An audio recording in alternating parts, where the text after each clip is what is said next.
अस्सलाम वालेकुम and welcome again to my YouTube channel.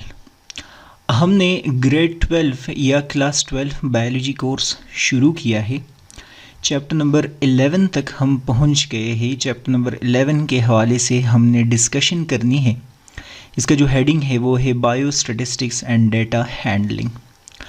इस चैप्टर का इंट्रोडक्शन शुरू करने से पहले एक दो बातें मैं आप लोगों के साथ डिस्कस कर लेता हूं ताकि आप लोग जो है वो इसको अंडरस्टैंड करने के लिए रेडी हो जाए।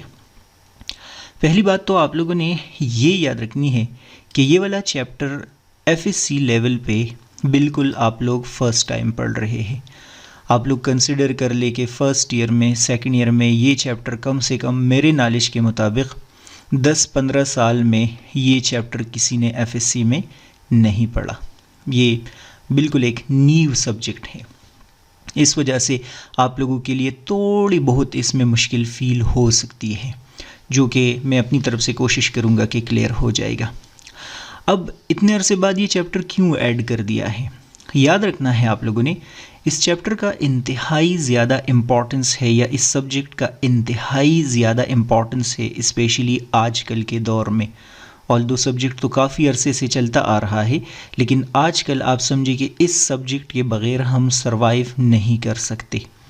सो आगे आप लोग डिस्कस कर लेंगे, देख लेंगे कि इस सब्जेक्ट के बग़ैर हम सरवाइव क्यों नहीं कर सकते। इसी वजह से 100 साल पहले तकरीबन आप समझे कि इस सब्जेक्ट का जो एक्सपर्ट था तो उन्होंने यही कोट किया था कि कुछ अरसे बाद जिस तरह हम रीडिंग करते हैं, राइटिंग करते हैं, रीडिंग राइटिंग जितना इम्पॉर्टेंट है, ऐसे ही कुछ अरसे बाद स्टैटिस्टिक्स जो है वो इम्पॉर्टेंट होगा लाइफ में। और वो आप लोगों को आइडिया हो जाएगा कैसे। सबसे पहले मैं समझाने की कोशिश करता हूँ कि हम स्टैटिस्टिक्स में क्या करते हैं और फिर मैं बायो स्टैटिस्टिक्स की तरफ आता हूँ। तो मैं अपने तरीके से इंट्रोडक्शन दूंगा और इस इंट्रोडक्शन के बाद में जो बुक के अंदर स्टेटमेंट्स लिख के है, लाइंस लिख के है, उसको एक्सप्लेन करने की कोशिश करूँगा। सो आप लोगों ने इसका इंट्रोडक्शन गौर से सुनना है।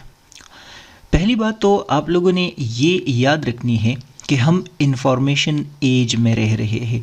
आप समझे कि आजकल का जो हमारा दौर है वो इंफॉर्मेशन एज है। हर तरफ इंफॉर्मेशन है, हर तरफ डेटा है। सम काइंड आप एक अंदाज से बोल सकते हैं कि इंफॉर्मेशन पोल्यूशन है।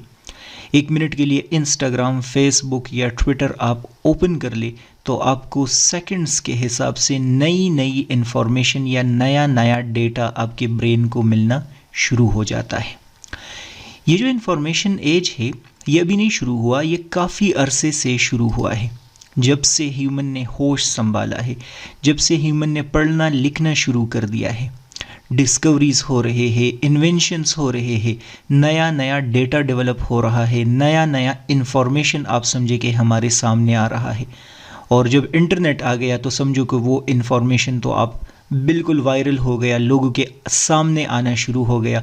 अब हर बंदे के सामने बहुत सारा इंफॉर्मेशन आ रहा होता है।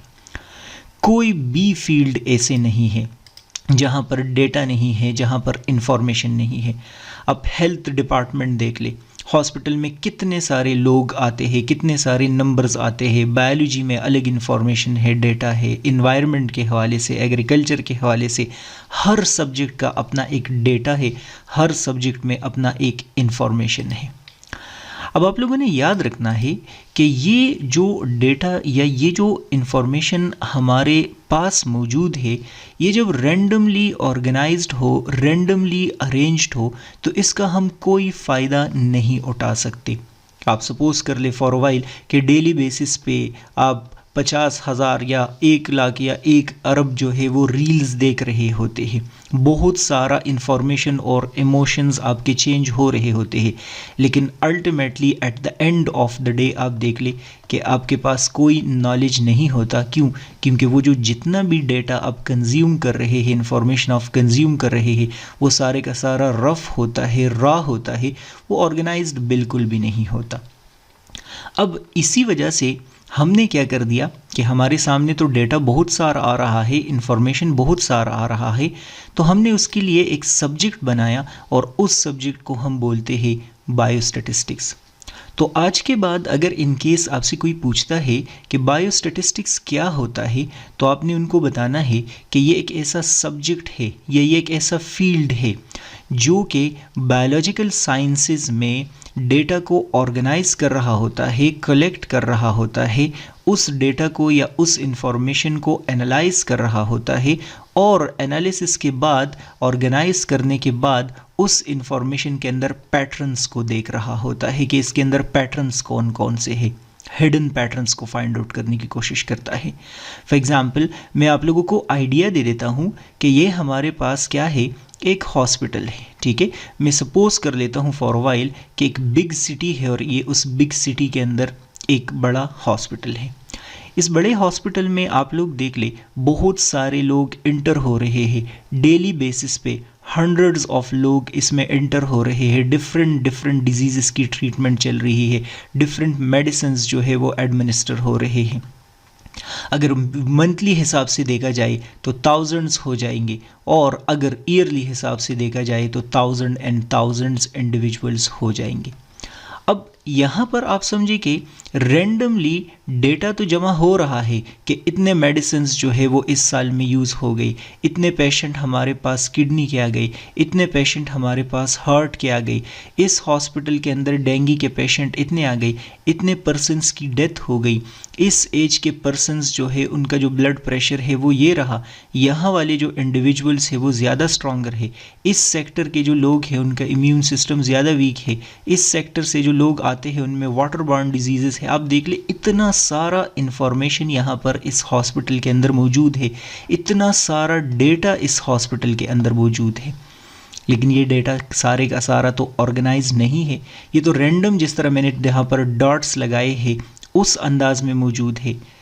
इस तमाम के तमाम डेटा को ऑर्गेनाइज करने के लिए ही हमारे पास क्या मौजूद है, बायोस्टैटिस्टिक्स मौजूद है।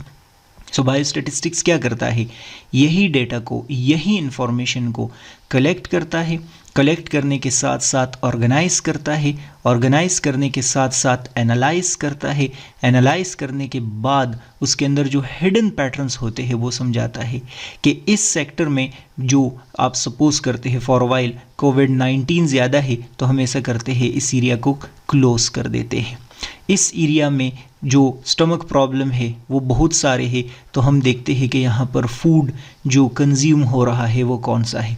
इस एरिया में पोलियो है तो देखते हैं कि वाटर की क्या कंडीशन है। तो आप देख ले कि ऑर्गेनाइज करने के बाद आप डेटा को समझेंगे, एल्स यहाँ पर तो हज़ारों और मिलियंस ऑफ लोग इस हॉस्पिटल के अंदर आएंगे, सब कुछ ऑर्गेनाइज नहीं होगा तो पता भी नहीं चलेगा कि आगे क्या चल रहा है। हम अपने हेल्थ डिपार्टमेंट को करेक्ट नहीं कर सकते, डिजीज़ को कंट्रोल नहीं कर सकते and so on. So biostatistics का यही काम है, डेटा को कलेक्ट करना है, डेटा को ऑर्गेनाइज करना है, डेटा को एनालाइज करना है और डेटा को एनालाइज करने के बाद उसके अंदर पैटर्न्स देखने हैं।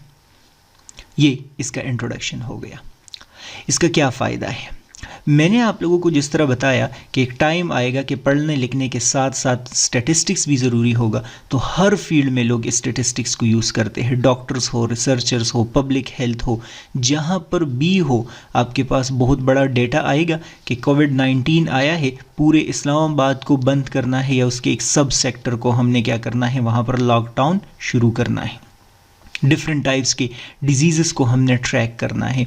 इसमें हमें क्या करना होगा, डेटा जमा करना होगा, उसको एनालाइज करना होगा और एनालाइज करने के बाद कोई ना कोई फैसले की तरफ हमने पहुंचना होगा। आगे मैंने यहाँ पर इंट्रोडक्शन में डिस्कस किया है कि बायोस्टैटिस्टिक्स सिर्फ और सिर्फ हमारे लिए क्या कर रहा है, नंबर्स को नॉलेज और एक्शन में कन्वर्ट कर रहा है।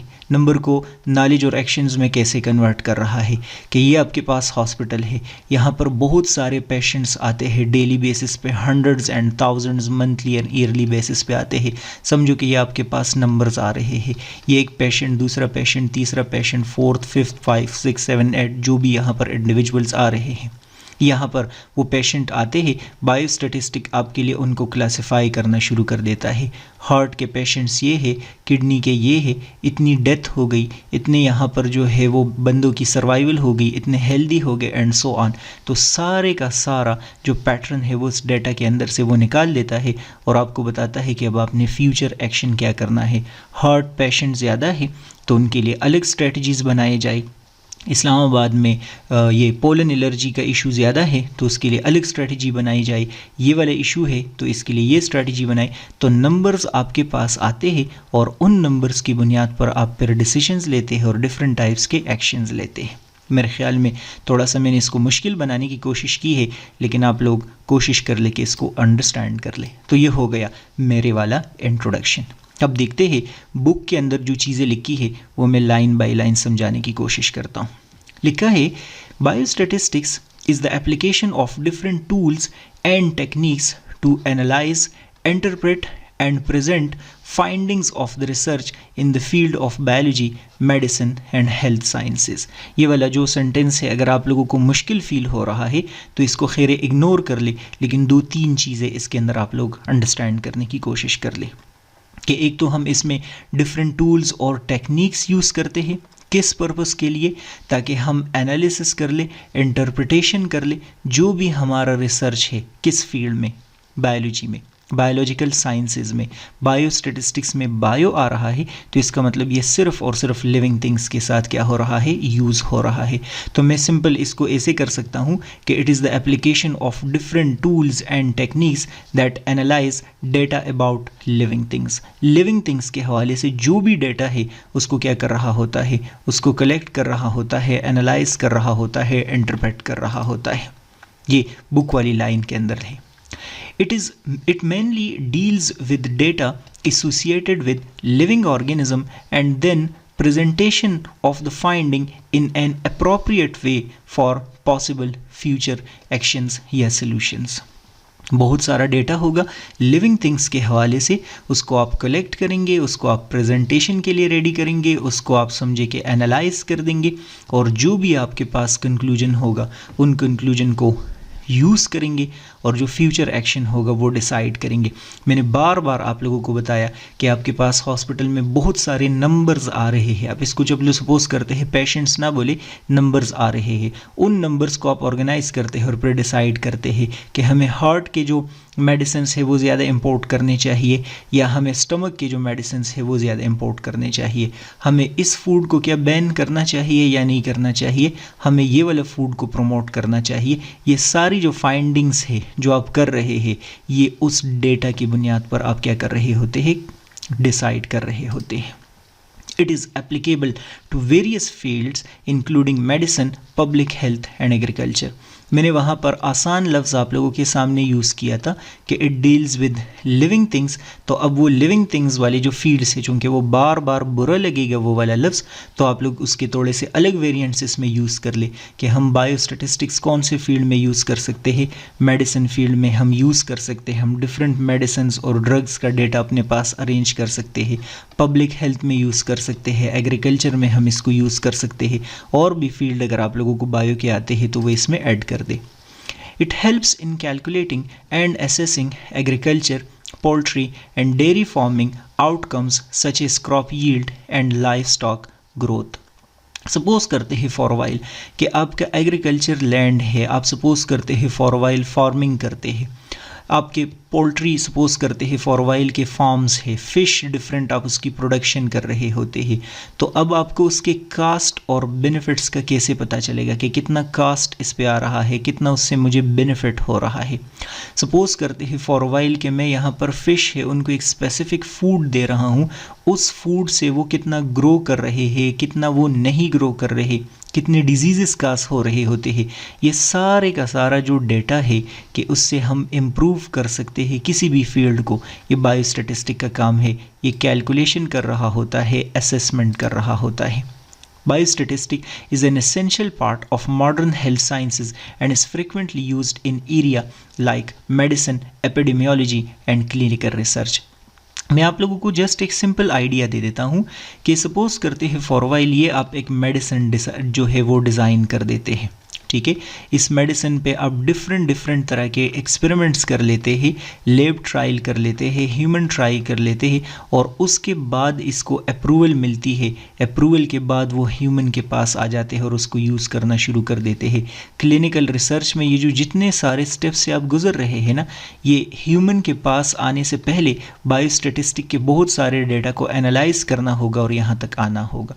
एपिडेमियोलॉजी, डिजीज़ के आप जो पैटर्न है वो कंसिडर कर सकते हैं कि कौन सा डिजीज़ किस एरिया में स्पीड से जा रहा है, किस एरिया में स्लो जा रहा है। तो हर दफ़ा डेटा सामने आएगा, हर दफ़ा उसको एनालाइज करना पड़ेगा। It play a key role in understanding disease outbreak, health trend, possible preventive measures and the effectiveness of specific disease treatment। बस हर दफ़ा वही आ रहा है कि डिजीज़ आउटब्रेक को कंट्रोल करने के लिए हम उसको कर सकते हैं एंड सो ऑन। बस एक सेंटेंस तकरीबन आप समझे कि डिफरेंट अंदाज में सामने आ रहा है।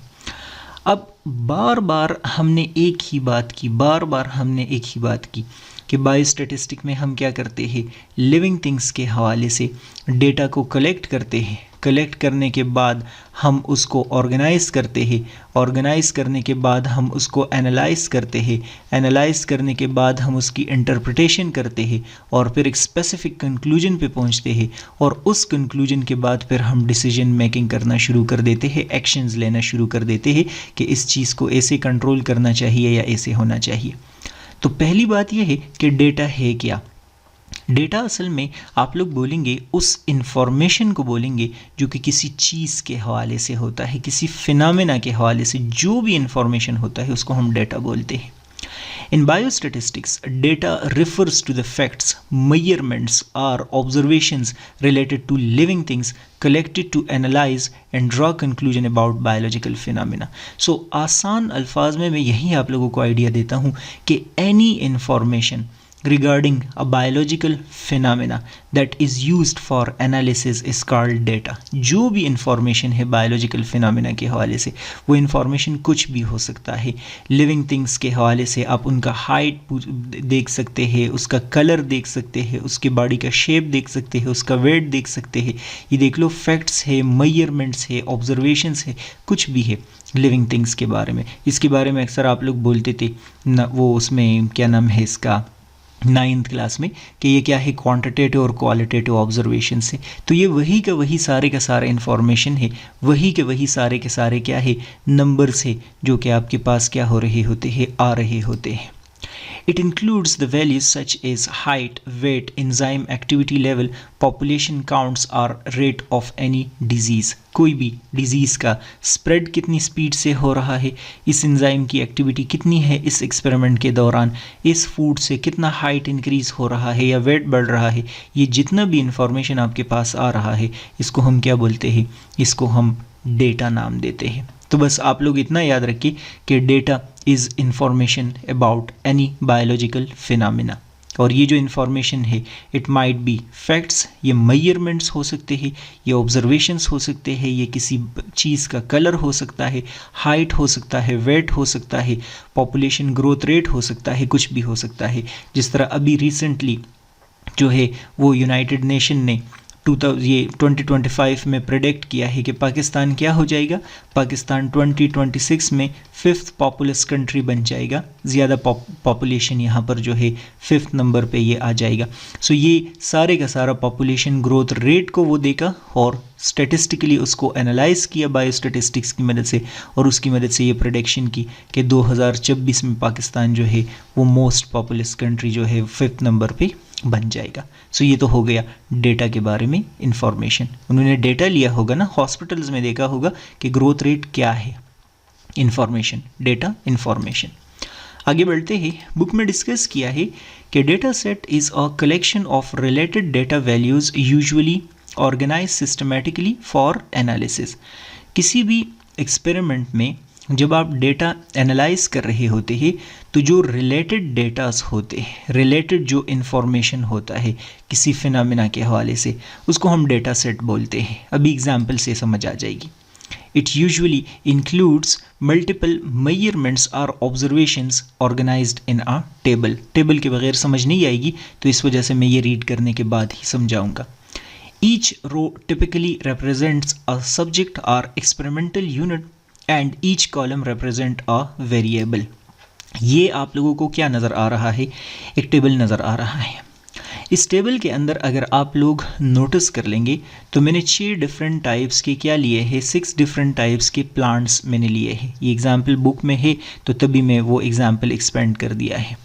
और इन प्लांट्स को मैं डिफरेंट टाइप्स के डिफरेंट इंटेंसिटी के लाइट जो है वो प्रोवाइड कर रहा हूँ, और लाइट प्रोवाइड करने के बाद मैं देख रहा हूँ कि यहाँ इस लाइट की वजह से इनके हाइट में और इनके वेट में क्या डिफरेंसेस आ रहे हैं, या कितना इसका वेट इंक्रीज़ हो रहा है, या कितना इसका आप समझे कि हाइट इंक्रीज़ हो रहा है। ये जो आप लोगों को टेबल के अंदर जितना भी इंफॉर्मेशन नज़र आ रहा है, इस पूरे के पूरे इंफॉर्मेशन को हम बोलते हैं डेटा सेट। इसी वजह से लिखा है कि it usually includes multiple measurements. ये देख लो, इस लाइट में ये मेजरमेंट आ गई, इस लाइट में ये मेजरमेंट आ गई, इस लाइट में ये मेजरमेंट आ गई है, ये वेट की मेजरमेंट आ गई है, और observations organised in the form of table. इस टेबल में मैंने इसको क्या कर दिया है, ऑर्गेनाइज कर दिया है। ये एक डेटा सेट आपको नज़र आ रहा है। आगे लिखा है कि each row typically represents a subject or experimental unit and each column represent a variable। ये आप लोगों को रो नज़र आ रहा है, रो 1, रो 2, रो 3, रो 4, ये 5 और ये 6। इसमें हमने क्या किया है, डिफरेंट यूनिट्स या सब्जेक्ट्स अपने प्लांट्स जो है, ये वाला प्लांट अलग है, ये प्लांट अलग है, ये प्लांट अलग है, ये रिप्रेजेंट कर दिए है। और कॉलम के अंदर क्या है, वेरिएबल्स है। ये आप लोगों को कॉलम में ये लाइट नज़र आ रहा है कि ये हमने अलग अलग कंडीशन करना है, और ये अलग अलग हमारे पास वैल्यूज़ आ गई है। ये सारे का सारा डेटा सेट आपको नज़र आ रहा है। Each entry in data set represent an individual sample and each variable describe a particular characteristic being measured। Each entry इसको हम बोलते हैं, इस टेबल के अंदर जितनी भी हमने डेटा लिए हैं एक्सपेरिमेंट में, वो सारे का सारा एंट्री हमने यहाँ पर की है। लिखा है कि वो भी हम इसमें ऐड करते हैं, और ये उसमें वेरिएबल है कि ये चीज़ें हम क्या कर रहे हैं, ये चीज़ें हम चेक कर रहे हैं कि लाइट की वजह से क्या इम्पैक्ट आ रहा है। सिंपल, बस आप लोगों को इतना पता होना चाहिए कि जो भी डेटा यहाँ पर हमने आपके सामने रखा है टेबल के फॉर्म में, जिसमें डिफरेंट वेरिएबल्स नज़र आ रहे हैं, हाइट और वेट, उसको हम चेक कर रहे हैं। लाइट का इफ़ेक्ट हम चेक कर रहे हैं प्लांट के हाइट और वेट पे, इसको हम बोलते हैं data set. A table recording the height and weight of 100 plants grown under different availability of light and moisture condition is a data set. ये हमने एक्सपेरिमेंट के अंदर डेटा सेट अरेंज कर दिया है। टेंशन ना ले, इस टेबल को आगे जाके मैं मज़ीद थोड़ा सा क्या करूँगा, एक्सपेंड करूँगा। इसी एग्जाम्पल को मैं कोशिश करूँगा बार बार कोट करूँगा। अब हमें चलो कुछ न कुछ हद तक तो समझ आ गई है, ठीक है, कि बायोस्टैटिस्टिक्स क्या करता है। मैं दोबारा समझा देता हूँ 1 मिनट में कि बहुत सारा इन्फॉर्मेशन है, उस बहुत सारे इन्फॉर्मेशन को हम बोलते हैं डेटा, ठीक है। ये जो जितना भी डेटा है ये ऑर्गेनाइज्ड नहीं है, तो बायोस्टैटिस्टिक क्या करता है, इस सारे के सारे इस डेटा को कलेक्ट कर देता है। कलेक्ट करने के बाद इसको क्या कर देता है, ऑर्गेनाइज कर देता है। और जब इसको ऑर्गेनाइज कर देता है तो ऑर्गेनाइज करने के बाद आप लोग डिस्कस करेंगे कि एनालिसिस कर लेगा, और एनालिसिस के बाद फ्यूचर कोर्स ऑफ एक्शन आपको जो है वो बता देगा। अब ये जो पूरे का पूरा प्रोसेस है, ये पूरे का पूरा प्रोसेस थोड़ा सा ऑर्गेनाइज तरीके से पढ़ लेते हैं कि ये कैसे होता है। तो बुक में अब हम ये जो जितना भी मैंने 1 लाइन रेड लिखा है इसी को समझाने लगा हूँ। For effective application of biostatistic following components are followed. कौन कौन से कंपोनेंट्स फॉलो होते हैं जब भी हम कोई फिनोमेना या किसी डिस्कवरी या किसी जब भी हम किसी कोर्स ऑफ एक्शन की तरफ जाते हैं। Identification of a problem. It is the first ever requirement to solve any problem affecting the living organisms, especially human या कोई भी living thing. Suppose करते हैं for a while, पिछले एग्जाम्पल में हम प्लांट्स की बात कर रहे थे, तो अब मैं भी यहाँ पर प्लांट की बात कर लेता हूँ। फ़र्ज़ करते हैं for a while हमारे पास एक बायोलॉजिकल फिनोमेना है, यहाँ पर ये एक फील्ड है, ठीक है। फार्मर ने यहाँ पर प्लांट्स ग्रो कराए हैं, लेकिन इस जगह में सपोज करते हैं फॉर वाइल के प्लांट्स की ग्रोथ थोड़ी सी ज़्यादा है। यहाँ पर प्लांट जो है वो मोर ग्रीन है, और इस एरिया में जो आप लोग प्लांट देख रहे हैं उनकी ग्रोथ कम है। आप समझे कि यहाँ पर क्लोरोसिस हुआ है, छोटे छोटे प्लांट्स है, स्टंटेड ग्रोथ है, वो ज़्यादा ग्रोथ नहीं कर रहे। सो यहाँ पर ग्रोथ ज़्यादा है, और यहाँ पर ग्रोथ में सपोज कर लेता हूँ फॉर अ वाइल के कम है।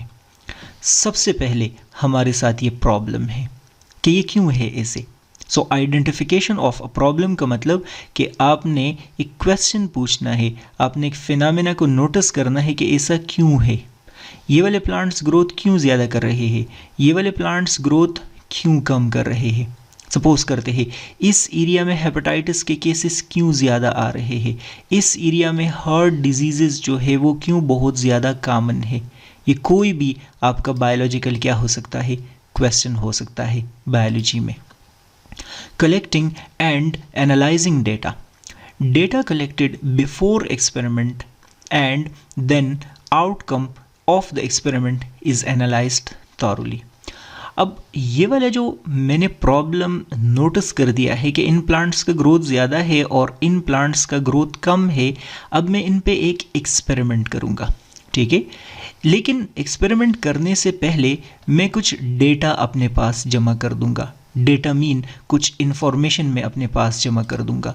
सपोज करते हैं फॉर वाइल कि मैं इन प्लांट्स का और इन प्लांट्स का जो हाइट है और वेट है वो मेजर कर दूंगा। सो ये देख लो, बिफोर एक्सपेरिमेंट मैं इन दोनों के बारे में डेटा जमा कर रहा हूँ। इन प्लांट्स का और इन प्लांट्स का जो मैं वेट है वो अपने पास यहाँ पर टेबल के अंदर जमा कर दूंगा कि ये हाइट है, ये हाइट है, ये हाइट है, ये वेट है, इनका इतना वेट था, इसका इतना वेट था और इसका इतना वेट था। और फिर मैं क्या करूँगा, फिर मैं एक्सपेरिमेंट करना शुरू कर दूंगा। एक्सपेरिमेंट के बाद दोबारा मैं इनका हाइट और वेट फिर से यहाँ पर मेजर करना शुरू कर दूंगा। सो वो जो आउटकम होगा एक्सपेरिमेंट का वो भी मैं देखना शुरू कर दूंगा। यहाँ पर एक्सपेरिमेंट से पहले भी मैंने डेटा लिया था और एक्सपेरिमेंट के बाद भी मैंने डेटा एक दूसरे के साथ क्या करना शुरू कर दिया, कंपेयर करना शुरू कर दिया। Designing an experiment, for the solution of any problem associated to living organism, biologists use biostatistics to plan biological experiments, specifically the requirement and duration.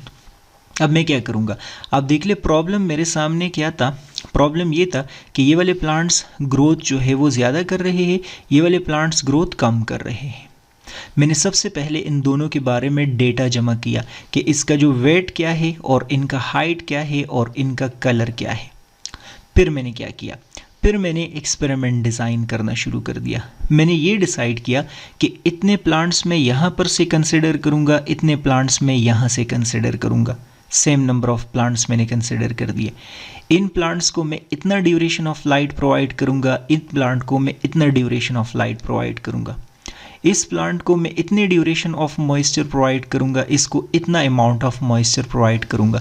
तो ये जो एक्सपेरिमेंट मैं डिज़ाइन कर रहा हूँ ना, आप लोग देख ले, इसमें मैं नंबर ऑफ प्लांट्स का ख्याल रख रहा हूँ, ड्यूरेशन ऑफ लाइट का ख्याल रख रहा हूँ, अमाउंट ऑफ मॉइस्चर का मैं ख्याल रख रहा हूँ। ये सारे का सारा जो एक्सपेरिमेंट मैं डिज़ाइन कर रहा हूँ, इसमें बायोस्टैटिस्टिक्स मुझे हेल्प करता है, नंबर्स में मुझे हेल्प करता है कि अब मैंने इसको क्या करना है, ऐसे अंदाज में अरेंज करना है। After experiment, the results are used to interpret the reason and then possible future effects of biological problem are estimated. So सबसे पहले मेरे सामने प्रॉब्लम आ गया कि ये प्लांट ग्रो ज़्यादा कर रहे हैं, ये कम कर रहे हैं। मैंने उसके बारे में डेटा जमा करना शुरू कर दिया कि इनके हाइट क्या है, इनके वेट क्या है, इसका कलर क्या है, इसका कलर क्या है, इसका क्या हाइट और वेट होगा एंड सो ऑन। फिर मैंने यहाँ पर एक एक्सपेरिमेंट डिज़ाइन कर दिया कि इतने ड्यूरेशन के लिए मैं लाइट और मॉइस्चर देता हूँ इतने इतने प्लांट्स को, और उसके बाद मेरे पास आउटकम आ गया, इस एक्सपेरिमेंट का रिज़ल्ट आ गया कि ये रिज़ल्ट है, इन प्लांट के हाइट और वेट में इतना चेंज आ गया और कलर में इतना चेंज आ गया। तो लिखा है इंटरप्रेटिंग द रिज़ल्ट।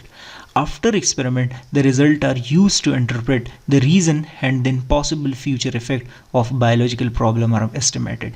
अगर लाइट की वजह से हाइट वगैरह इंक्रीज़ हो गया है, मॉइस्चर की वजह से इंक्रीज़ हो गया है, तो ये डेटा के अंदर जो भी मैंने यहाँ पर अपने पास जमा किया है वो तो सारा ऑर्गेनाइज होगा, उधर मुझे नज़र आना शुरू हो जाएगा। जिस तरह भी मैं टेबल जो है वो बनाऊँगा और आप लोग देखेंगे उसमें नज़र आएगा। उसी की बुनियाद पर हम क्या करते हैं, जो पॉसिबल फ्यूचर एक्शंस होते हैं वो डिसाइड करेंगे। Developing new tools, interpretation of experimental result to lead to creating new productive tools and plans for effectively dealing the problem, health related issue and so on. चूँकि हम plant वाले case लेके जा रहे हैं, तो अगर लाइट और मॉइस्चर की वजह से इन प्लांट्स का ग्रोथ इंक्रीज़ हो गया, तो आप क्या करेंगे, आप अपने फार्मर्स को और आप अपने लोगों को बोलेंगे कि जो भी प्लांट का कलर ऐसे होता है, हाइट और ग्रोथ उसका कम हो, समझो उसके ऊपर लाइट फॉल कर रही है, ये प्रॉब्लम हो सकता है, ये प्रॉब्लम हो सकता है, वो सारी की सारी जो प्रेडिक्शन है, वो सारे का सारा प्रेडिक्शन आप किस चीज़ की मदद से कर सकते हैं, इस बायोस्टैटिस्टिक वाले इस डेटा की मदद से करते हैं। कल को अगर आपसे कोई पूछता है कि आपको कैसे पता ये सारे का सारा आपने कैसे किया है, तो आपके पास ये डेटा है और आपके पास ये डेटा है, एक्सपेरिमेंट से पहले एक्सपेरिमेंट के बाद, इन दोनों को आपने कंपेयर कर दिया और कंपैरिजन से जो भी रिज़ल्ट आपके पास आ गया उसकी मदद से आप प्रेडिक्शन कर रहे हैं कि अगर लाइट नहीं होगा तो ये होगा, अगर लाइट ज़्यादा होगा तो ये होगा, एंड सो ऑन। जिस तरह वो पिछले वाला मेरा स्लाइड है उसमें मैं आप लोगों को दिखाता हूँ, और मुझे इसमें दिखाओ आप लोग, शाबाश, कि जो हाईलाइट है उसमें आप लोग देख ले, हाईलाइट में प्लांट की जो हाइट है वो भी ज़्यादा हो गई है, और हाईलाइट में अगर आप लोग देख ले कि प्लांट का जो वेट है वो भी ज़्यादा है। इसका मतलब ज़्यादा लाइट से क्या हो सकता है, प्लांट का हाइट और वेट इंक्रीज़ हो सकता है। लो लाइट में अगर आप लोग देख ले तो वेट सबसे कम है, हाइट भी सबसे कम है। तो ये डेटा कहाँ से आ गया, ये हमारे पास जो है वो एक्सपेरिमेंट से आ गया। लेकिन इस डेटा को ऑर्गेनाइज किसने किया, बायोस्टैटिस्टिक ने किया। पता नहीं क्या मैं बोलता जा रहा हूँ मुसलसल, बीच में मैं भी वैसे बोर हो गया, लेकिन बस जस्ट 1 मिनट में ये सारी स्टोरी मैं समराइज़ कर देता हूँ, और फिर मेरे ख्याल में कि आप लोगों को जो है वो समझ आ जाएगी कि बायोस्टैटिस्टिक्स क्या कर रहा होता है। तो सबसे पहले आपके सामने कोई भी प्रॉब्लम आ गया, किस चीज़ के हवाले से, लिविंग थिंग्स के हवाले से, कुछ भी प्रॉब्लम है, ठीक है। उस प्रॉब्लम के बारे में आप क्या कर रहे होते हैं, बहुत सारा डेटा कलेक्ट कर देते हैं। मैंने आप लोगों को बताया जिस तरह कि हॉस्पिटल में थाउजेंड्स ऑफ पेशेंट्स आते हैं, तो ये हमारे पास क्या है, डेटा, डिफरेंट डिजीज़ के डिफरेंट पेशेंट्स होते हैं, एंड सो ऑन। इस डेटा को सबसे पहले हम क्या कर देते हैं, कलेक्शन करते हैं। जो हॉस्पिटल में पेशेंट आए हैं, ये डेटा कलेक्शन रजिस्टर्स वगैरह में हम एंट्री कर रहे होते हैं, कंप्यूटर में हम उनकी एंट्री कर रहे होते हैं। कलेक्शन के बाद वो जो जितना भी डेटा होता है उनको हम ऑर्गेनाइज़ कर रहे होते हैं। ऑर्गेनाइज मीन के टेबल बनाते हैं, डिफरेंट टाइप्स के ग्राफ बनाते हैं, पेशेंट के नेम्स वगैरह सारे के सारे हम यहाँ पर एंटर कर देते हैं। ऑर्गेनाइज करने के बाद हम उस डेटा को अपने सामने ओपन करते हैं और उसको देखते रहते हैं, एनालाइज करते हैं। डिफरेंट टाइप्स के हम टेस्ट आगे पढ़ेंगे, बायोस्टैटिस्टिक्स उसको एनालाइज करने में हमें हेल्प करता है। एनालिसिस में हम बहुत सारी चीज़ें देखते हैं। मैंने जिस तरह बोला कि कौन से पेशेंट्स कहाँ से आ रहे हैं, कौन कौन से मेडिसिन ज़्यादा यूज़ हो रहे हैं, एंड सो ऑन। उसके बाद यहाँ पर जैसे ही एनालिसिस हो जाता है तो हम किसी स्पेसिफिक कंक्लूजन पे पहुँच जाते हैं कि इस एरिया में ये प्रॉब्लम ज़्यादा है, ये होना चाहिए, ये होना चाहिए। उसके बाद हम जैसे ही कंक्लूजन आते हैं तो फिर हम रिकमेंडेशंस देते हैं। रिकमेंडेशंस मीन कि रिस्पॉन्सिबल लोगों को बताते हैं कि भाई साहब, इस हॉस्पिटल में जो किडनी के पेशेंट्स है या स्टमक के पेशेंट्स है वो इतने आ रहे हैं, तो आप लोग ऐसा कर ले कि ओमेप्राजोल जो है वो ज़्यादा मंगवा ले नेक्स्ट टाइम जब आपने वो इंपोर्ट करने हो। तो ये देख ले, मैंने ओमेप्राजोल के हवाले से पहले से एक प्रेडिक्शन दिया कि ये कंडीशन जो है वो ज़्यादा हो सकता है। तो फ्यूचर एक्शन हमने क्या कर दिया, डिसाइड कर दिया कि हाँ वाकई हमें क्या करना चाहिए, स्टमक के लिए ये मेडिसिन ज़्यादा जो है वो लेने चाहिए, और अगर उसको कंट्रोल करना हो तो ये चीज़ों को क्या करना चाहिए, बैन करना चाहिए, एंड सो ऑन। सो मैंने वैसे अपनी तरफ से कोशिश की है कि समझ आ जाए, लेकिन अगर नहीं आई तो भी मुझे आप लोग बता दें, और बाकी लाइक सब्सक्राइब शेयर तो आप लोग ज़रूर करेंगे, और नेक्स्ट वीडियो लेक्चर आप लोग देखेंगे। और ये मेरे चैनल का नाम है काका खेल्स बायोलॉजी। ये अपने फ्रेंड्स वगैरह को बोले सर्च कर ले, तो सर्च में सबसे ऊपर मेरे वाला नाम आता है। तो नेक्स्ट वीडियो लेक्चर देख ले। गुड बाय, अल्लाह हाफिज़।